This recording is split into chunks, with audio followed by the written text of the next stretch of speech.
आप लोग कैसे हैं? आशा करता हूँ आप लोग बिल्कुल बोर्ड की तैयारी में जुटे हुए होंगे और बिल्कुल मन चित से पढ़ाई कर रहे होंगे।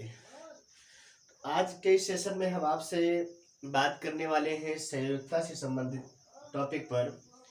और ये संयोजकता का ये हमारा दूसरा पार्ट है और इसमें हम सीखेंगे कितने तरह के बॉन्ड बनते हैं।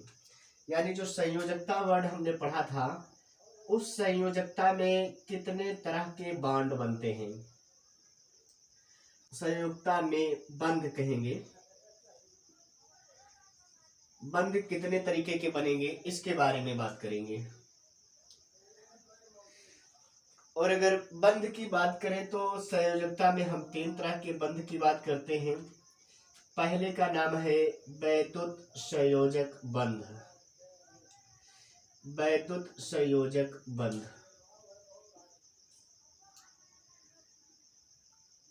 जिसे हम इंग्लिश में कहते हैं इलेक्ट्रोवैलेंट बॉन्ड।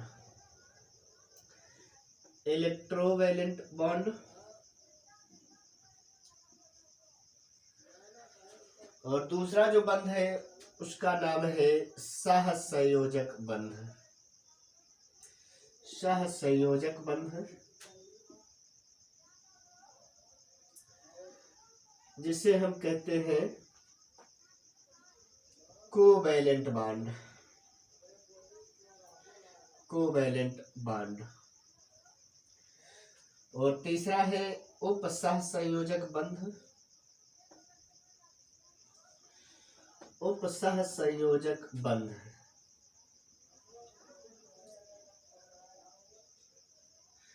जिसे हम कहते हैं कोऑर्डिनेट बॉन्ड।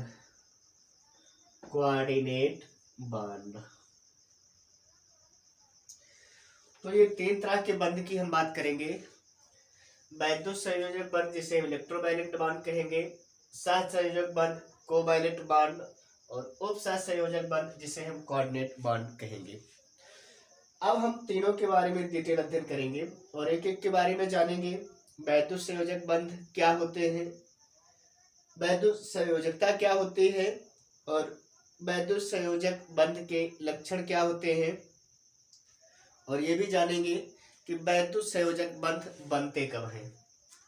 तो इसी के बारे में हम बात करने वाले हैं। अब एक एक के बारे में हम बात करेंगे।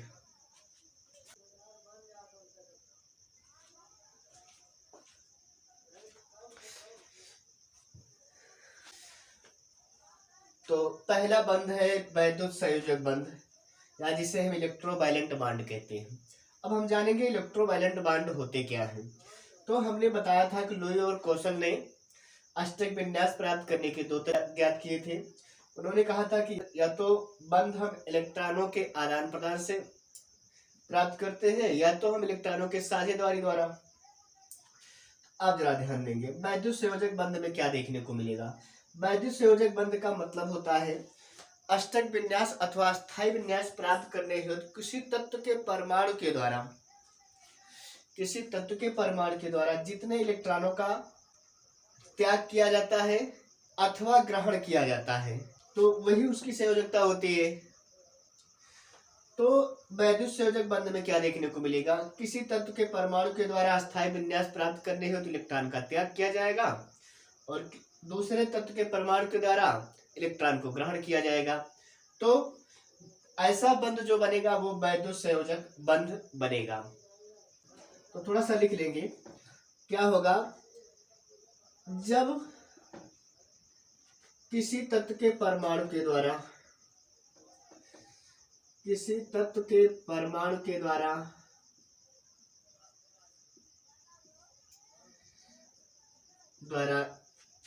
इलेक्ट्रॉन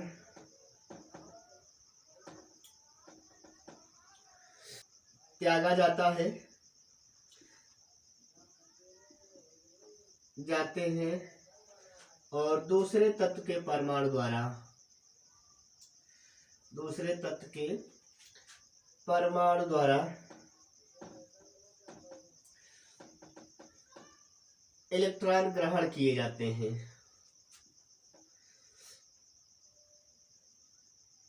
इलेक्ट्रॉन ग्रहण किए जाते हैं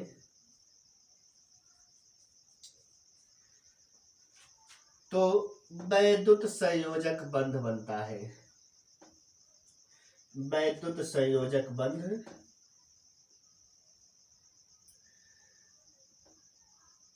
बनता है। यही हमारी डेफिनेशन, अगर हम लिखना चाहें तो लिख सकते हैं। यानी अस्थायी विन्यास अथवा अष्टक विन्यास प्राप्त करने हेतु जब किसी तत्व के परमाणु के द्वारा इलेक्ट्रॉन त्यागे जाते हैं तथा दूसरे, यहां लिखेंगे, यहां दूसरे होना चाहिए, तथा दूसरे तत्व के परमाणु द्वारा इलेक्ट्रॉन ग्रहण किए जाते हैं तो वैद्युत संयोजक बंध बनता है। डेफिनेशन से क्लियर हो गई होगी ये बात। अब थोड़ा सा एग्जाम्पल से समझेंगे। जैसे एग्जाम्पल में आपका NaCl बना होता है जिसे हम कहते हैं सोडियम क्लोराइड। अब ये सोडियम क्लोराइड जो यौगिक बना हुआ है इसमें हमें वैद्युत संयोजक बंध देखने को मिलेगा। कैसे, जरा अगर आप ध्यान दें तो सोडियम का एटॉमिक नंबर 11 होता है और इलेक्ट्रॉनिक विन्यास करते हैं तो 2 8 1 आता है। इसी तरह से क्लोरीन में इसका एटॉमिक नंबर 17 होता है और जब इलेक्ट्रॉनिक विन्यास करते हैं तो 2 8 और 7 होंगे। तो आप देखिए ये इसके बाह्यतम कोश में 7 इलेक्ट्रॉन और इसके बाह्यतम कोश में 1 इलेक्ट्रॉन। अब तो इसका मतलब सोडियम को अगर हम यहाँ नोट करें तो सोडियम के पास कितने इलेक्ट्रॉन है बाह्यतम कोश में? 1 इलेक्ट्रॉन है। और क्लोरीन के पास 7 इलेक्ट्रॉन है। 7 इलेक्ट्रॉन यहाँ पर देखिए 7 इलेक्ट्रॉन हो गए। और अब ये अष्टक विन्यास प्राप्त करना चाहेगा तो 1 इलेक्ट्रॉन इससे ले लेगा और जब 1 इलेक्ट्रॉन सोडियम से ले लेगा तो सोडियम के पास 8 इलेक्ट्रॉन मिल हो जाएगा और इसे ऑक्टेन नंबर प्राप्त हो जाएगा। इसी तरह से क्लोरीन का 7 था, 1 इसको ले लिया तो अब यहाँ पर क्या होगा, यहाँ पर 1 इलेक्ट्रॉन इन्होंने दे दिया तो क्लोरीन का भी आपका अष्टक विन्यास प्राप्त हो गया। इस तरह से हम सोडियम क्लोराइड में अगर देखें तो हमें एक तरह से वैद्युत संयोजक बंध देखने को मिलता है। तो ये पॉइंट आशा करता हूँ आपको समझ में अच्छे से आ गया होगा।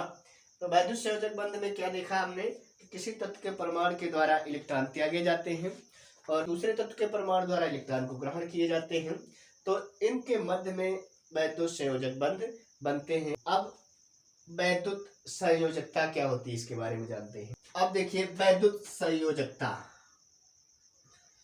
या जिसे हम कहते हैं इलेक्ट्रोवैलेंसी। इलेक्ट्रोवैलेंसी क्या है? इलेक्ट्रोवैलेंसी का मतलब होता है वैद्युत संयोजकता। वैद्युत संयोजकता का मतलब है कि किसी भी तत्व के परमाणु के द्वारा किसी भी तत्व के परमाणु के द्वारा जितने इलेक्ट्रॉनों का त्याग किया जाए अथवा जितने इलेक्ट्रॉन ग्रहण किए जाए तो वही उस तत्व की वैद्युत संयोजकता कही जाती है। लिख लेंगे थोड़ा सा यहाँ पर, जितने इलेक्ट्रॉन का त्याग किया जाता है, जितने इलेक्ट्रॉनों का त्याग किया जाता है अथवा ग्रहण किया जाता है वही उस तत्व की वैद्युत संयोजकता होती है। वही उस तत्व की वैद्युत संयोजकता होती है।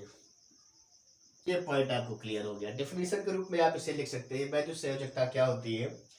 तो अष्टक विन्यास अथवा अस्थायी विन्यास प्राप्त है जितने इलेक्ट्रॉन का त्याग किया जाता है अथवा ग्रहण किया जाता है वही उस तत्व की वैद्युत संयोजकता होती है।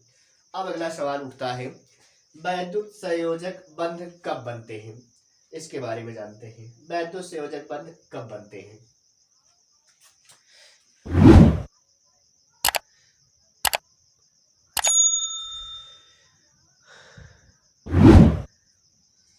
अगला है वैद्युत संयोजक बंध कब बनते हैं।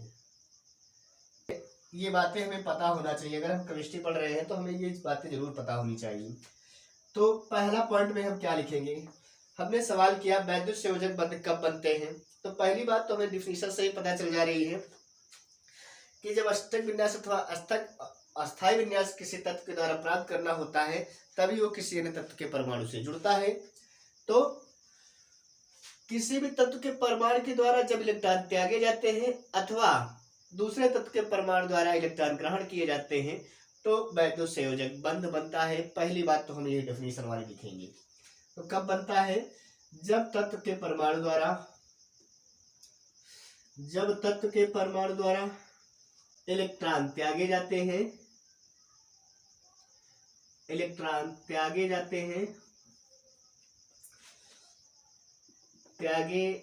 हैं, अथवा दूसरे तत्व के परमाणु द्वारा इलेक्ट्रॉन ग्रहण किए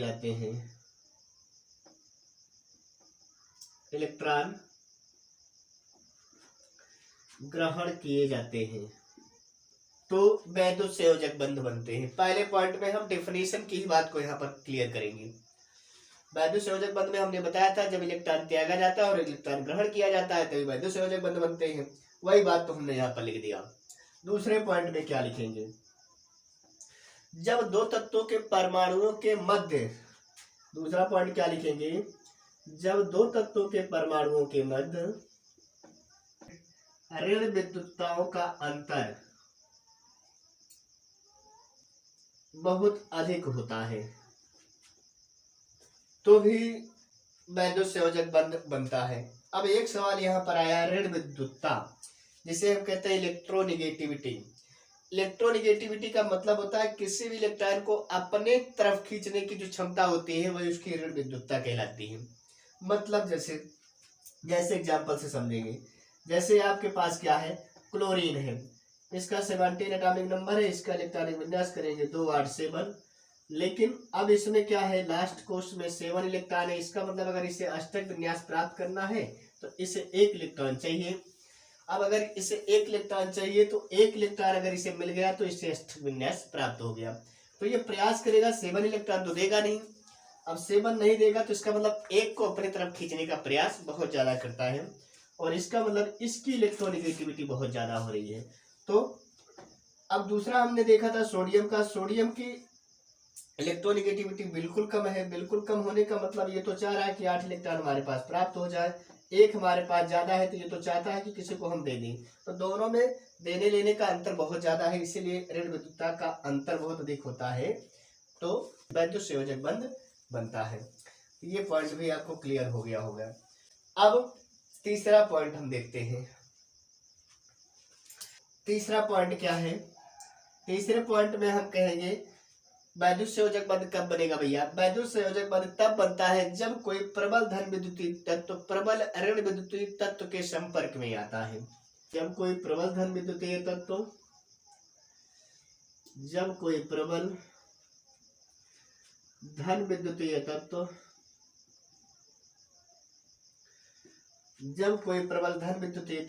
प्रबल ऋण विद्युतीय तत्व के संपर्क में आता है तो वैद्युत संयोजक बंध बनते हैं। तो वैद्युत संयोजक बंध बनते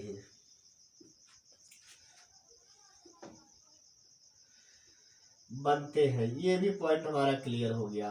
तो हमने ये बात कर लिया कि वैद्युत संयोजक बंध कब बनते हैं। 3 कंडीशन में मैंने आपको बताया, अष्टक विन्यास अथवा अस्थायी विन्यास प्राप्त करने हेतु जब कोई परमाणु इलेक्ट्रॉन त्यागता है, दूसरा ग्रहण करता है, तब वैद्युत संयोजक बंध बनते हैं। और मैंने आपको बताया जब दो तत्वों के परमाणुओं के मध्य ऋण विद्युतताओं का अंतर बहुत अधिक होता है तो भी वैद्युत संयोजक बंध बनते हैं। तीसरा मैंने आपको बताया जब कोई प्रबल धन विद्युतीय तत्व प्रबल ऋण विद्युतीय तत्व के संपर्क में आता है तो भी वैद्युत संयोजक बंध बनते हैं। ये पॉइंट हमारा क्लियर हो गया। अब हम देखते हैं वैद्युत संयोजक यौगिकों के लक्षण क्या होते हैं। जो वैद्युत संयोजक यौगिक होते हैं उनके क्या लक्षण होते हैं, उनके बारे में भी थोड़ा सा हम जानेंगे। वैद्युत संयोजक यौगिक के लक्षण, वैद्युत संयोजक यौगिक के लक्षण क्या लक्षण होते हैं जो वैद्युत संयोजक यौगिक होते हैं उनके, इसके बारे में बात करेंगे। पहली बात क्या लिखेंगे भैया, पहली बात हम ये कहेंगे कि वैद्युत संयोजक यौगिकों के मध्य जो होती है जालक ऊर्जा होती है। ये पॉइंट याद रखेंगे। वैद्युत संयोजक यौगिक के मध्य वैद्युत संयोजक यौगिक के मध्य के मध्य क्या होती है? जालक ऊर्जा होती है। जालक ऊर्जा होती है। जालक ऊर्जा होती है। जालक ऊर्जा होती है क्योंकि ये बंध आयनों के मध्य बना होता है। ये पॉइंट नोट करेंगे, क्योंकि ये बंध आयनों के मध्य बना होता है। आयनों के मध्य बना होता है। कैसे जरा देखेंगे, आप जरा देखिए। NaCl आपने देखा था, NaCl NaCl NaCl, इस तरह से आपने देखा। यहाँ पर Cl NaCl Na, यहाँ पर Cl, यहाँ पर Na। ठीक है, आयन का मतलब ये इलेक्ट्रॉन त्याग है तो इस पर प्लस आयन होगा। इन्होंने इलेक्ट्रॉन ग्रहण किया है माइनस आयन, ये यहाँ पर माइनस आयन, यहाँ पर प्लस आयन, ये यहाँ पर प्लस आयन, ये यहाँ पर minus ion, plus ion, minus ion, plus ion, minus ion, plus ion, minus ion, इस तरह से ये जुड़े होते हैं। तो इनके मध्य जो बंध बना होता है ये जालक ऊर्जा द्वारा बने होते हैं। तो पहला लक्षण तो ये देखने को मिलेगा। वैद्युत संयोजक यौगिक के मध्य जो होती है जालक ऊर्जा होती है, क्योंकि ये बंध आयनों के मध्य बना होता है। दूसरी बात हम ये कहेंगे कि वैद्युत संयोजक यौगिकों में परमाणु क्या होते हैं? स्थिर वैद्युत आकर्षण बल से बंधे होते हैं। स्थिर वैद्युत आकर्षण बल से बंधे होते हैं। दूसरा पॉइंट क्लियर हो गया। तीसरा क्या लक्षण है? तीसरा वैद्युत संयोजक यौगिकों के लक्षण क्या होते हैं? ऐसे यौगिक क्या होंगे? ऐसे यौगिक जो होते हैं ध्रुवीय विलायकों में विलेय होंगे। ध्रुवीय विलायकों में विलेय और अध्रुवीय विलायकों में अविलेय होते हैं। अध्रुवीय विलायकों में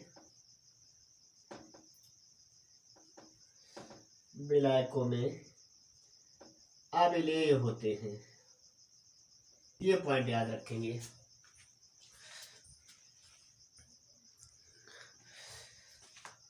तीसरा पॉइंट में क्लियर हो गया। परमाणु वैद्युत आकर्षण, स्थिर वैद्युत आकर्षण बल से बंधे होते हैं।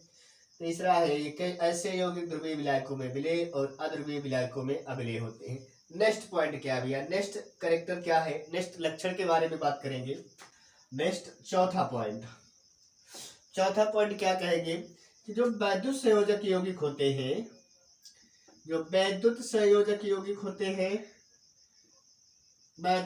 यौगिक वैद्युत के सुचालक होते हैं। ये इंपॉर्टेंट पॉइंट है, इसे आप याद जरूर रखें। वैद्युत के सुचालक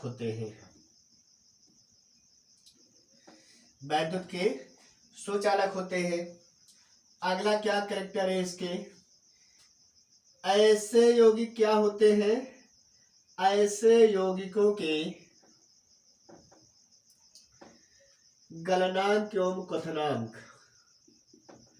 मेल्टिंग एंड बॉइलिंग पॉइंट जिसे कहते हैं, गलनांक एवं क्वथनांक उच्च कोटि के होते हैं।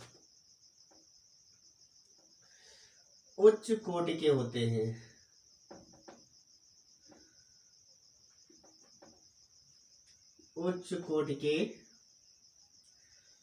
हैं। गलनांक एवं क्वथनांक उच्च कोटि के होते हैं। नेक्स्ट पॉइंट क्या है? लास्ट कैरेक्टरिस्टिक फीचर्स हम बात करने वाले हैं। ऐसे यौगिकों के मध्य बना बंध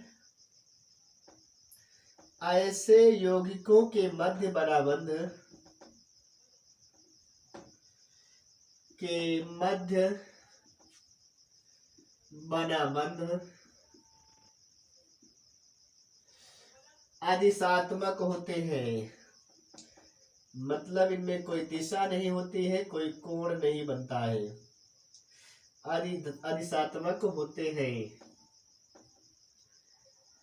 अधिशात्मक होते हैं। ये पॉइंट 6 हो गए। आशा करता हूँ आपको ये पॉइंट समझ में आए होंगे। वैद्युत संयोजक बंध से संबंधित तो इस सेशन में हमने पढ़ा वैद्युत संयोजक बंध क्या होते हैं, वैद्युत संयोजकता क्या होती है, और वैद्युत संयोजक बंध कब बनते हैं, और ऐसे जिनमें वैद्युत संयोजक बंध बनते हैं ऐसे यौगिकों के क्या लक्षण होते हैं, क्या कैरेक्टरिस्टिक फीचर्स होते हैं, उसके बारे में हमने आज के इस वीडियो में जाना। आज के इस सेशन में बस इतना ही। नेक्स्ट वीडियो में हम आपसे मिलेंगे सहसंयोजक बंध के बारे में। बिल्कुल जैसे ही हमने इसके बारे में पढ़ा है सेम इसी तरह से हम वैद्युत संयोजक बंध की तरह सहसंयोजक बंध के बारे में भी पढ़ेंगे। तब तक के लिए आप मेहनत से पढ़ें और बोर्ड का एग्जाम बिल्कुल तन्मयता से दें और बिल्कुल ही मेहनत करते रहें। ऐसे ही वीडियो पाने के लिए आप हमारे चैनल को लाइक और सब्सक्राइब जरूर करें, अपने दोस्तों को शेयर करें। धन्यवाद।